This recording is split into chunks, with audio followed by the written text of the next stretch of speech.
Shalom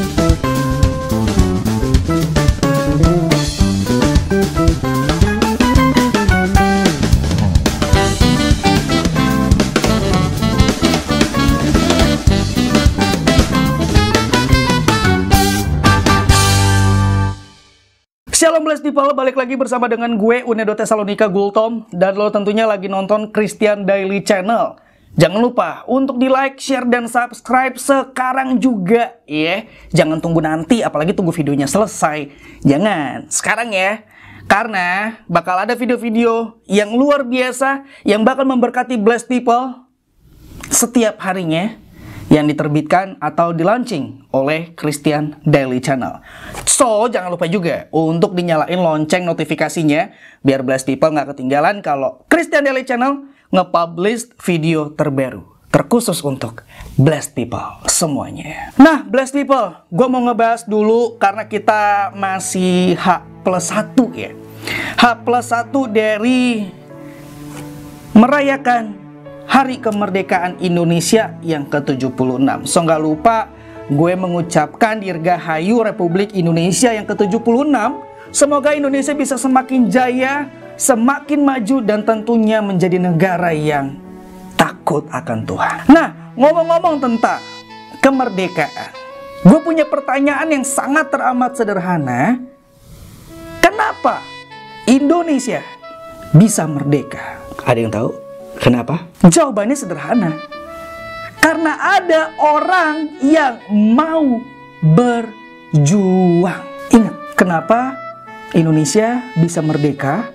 Karena ada orang yang mau berjuang. Dengan kata lain, kalau nggak ada perjuangan, itu nggak bakalan ada namanya kemerdekaan, ya.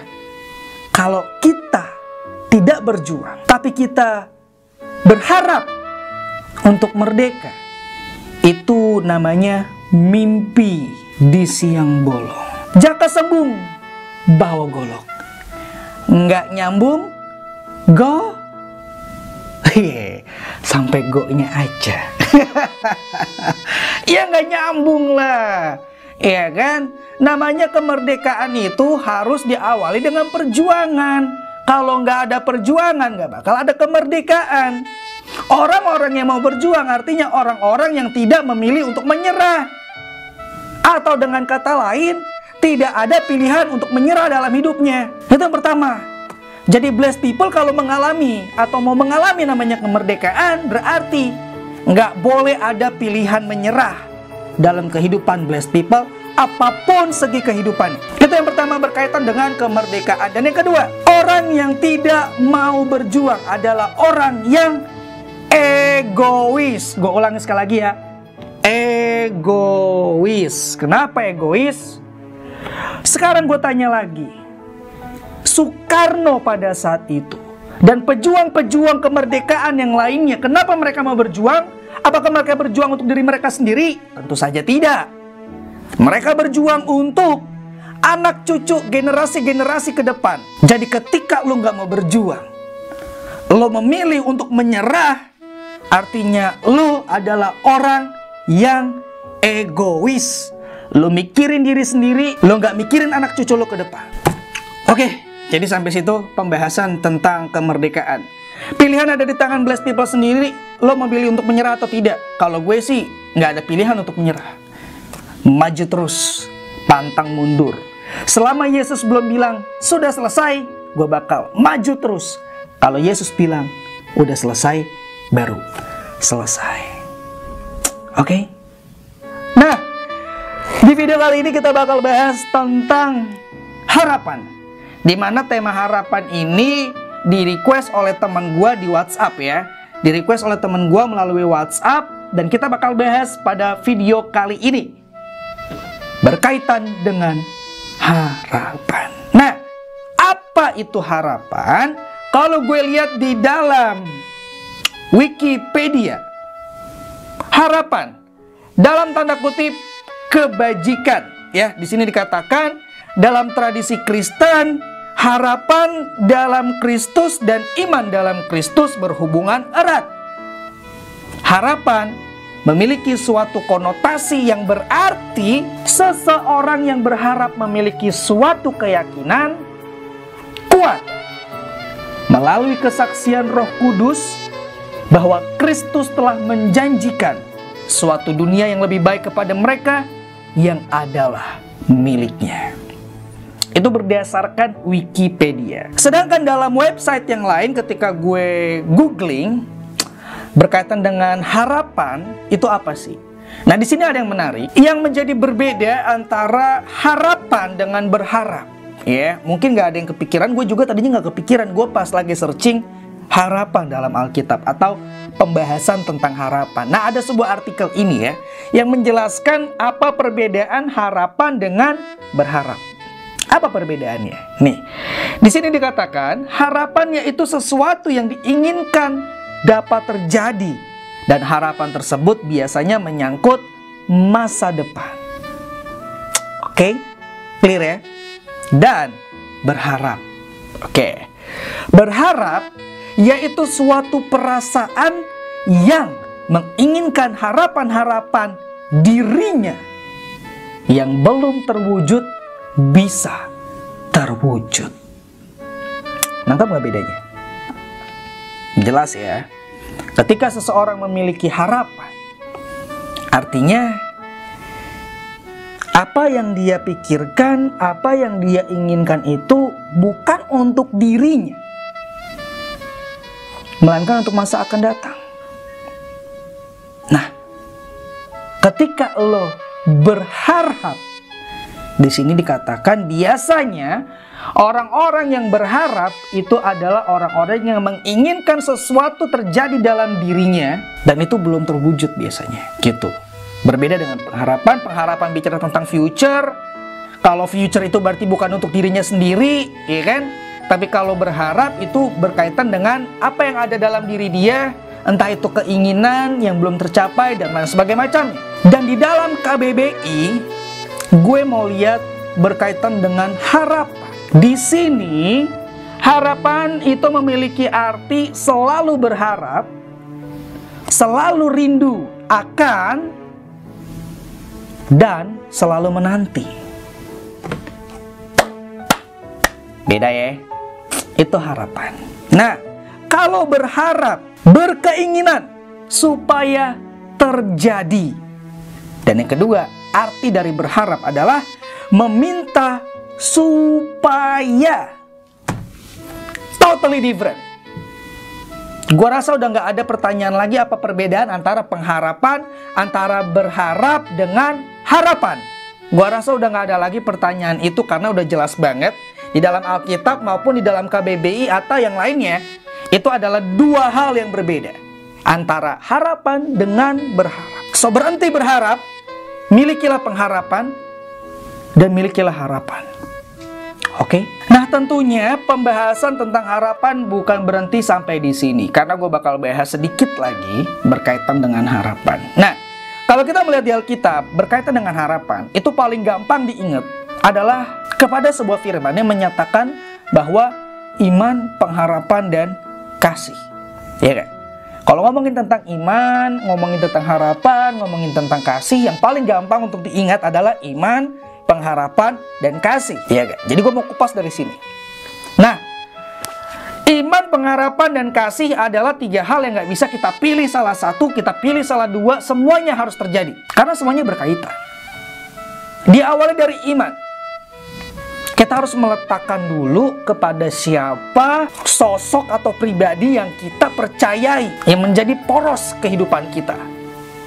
Oke? Tentu dalam konteks ini kita semua blessed people menaruh iman kita kepada Yesus. Nah, ketika kita memiliki iman kepada Yesus, itu artinya kita akan selalu menanti, kita akan selalu merindukan Yesus. Itulah harapan, iman, pengharapan, dan kasih. Gitu ya.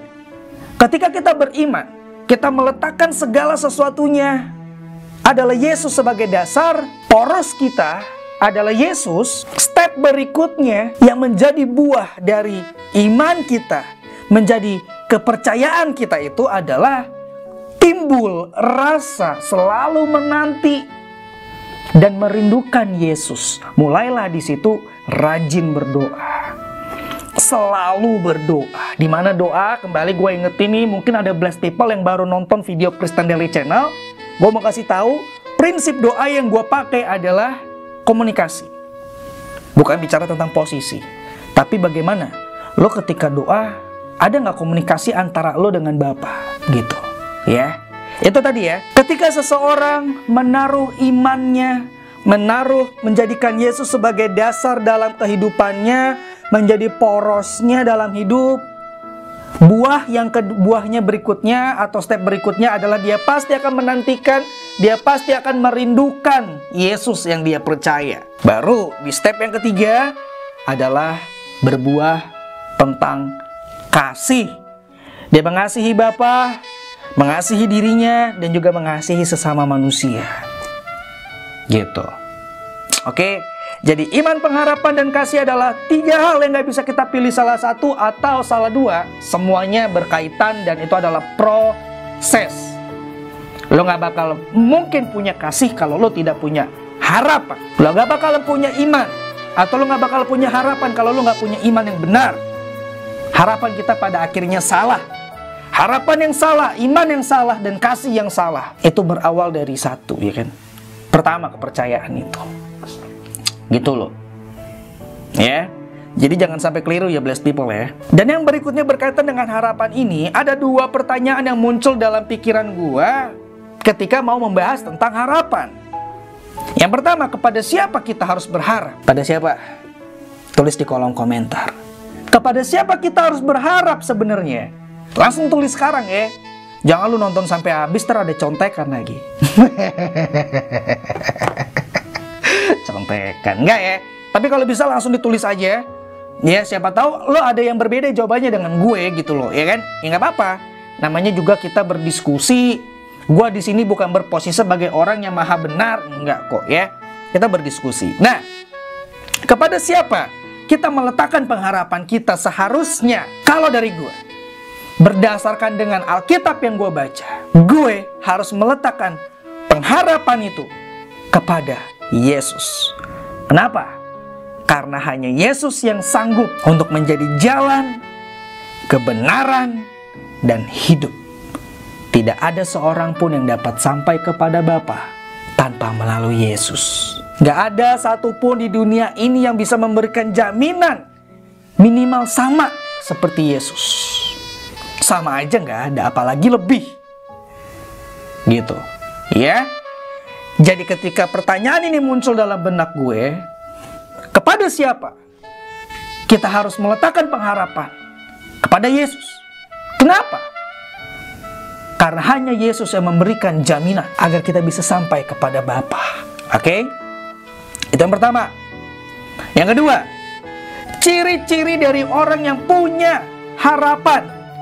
Ciri-ciri dari orang yang berpengharapan. Kita langsung aja buka kebenaran firman Tuhannya yang gue ambil dari 1 Korintus pasal 2 ayat yang kelima. Di sini firman Tuhan berkata, supaya iman kamu jangan bergantung pada hikmat manusia, tetapi pada kekuatan Allah. So, orang yang memiliki pengharapan yang benar, dia tidak menggantungkan imannya kepada dunia.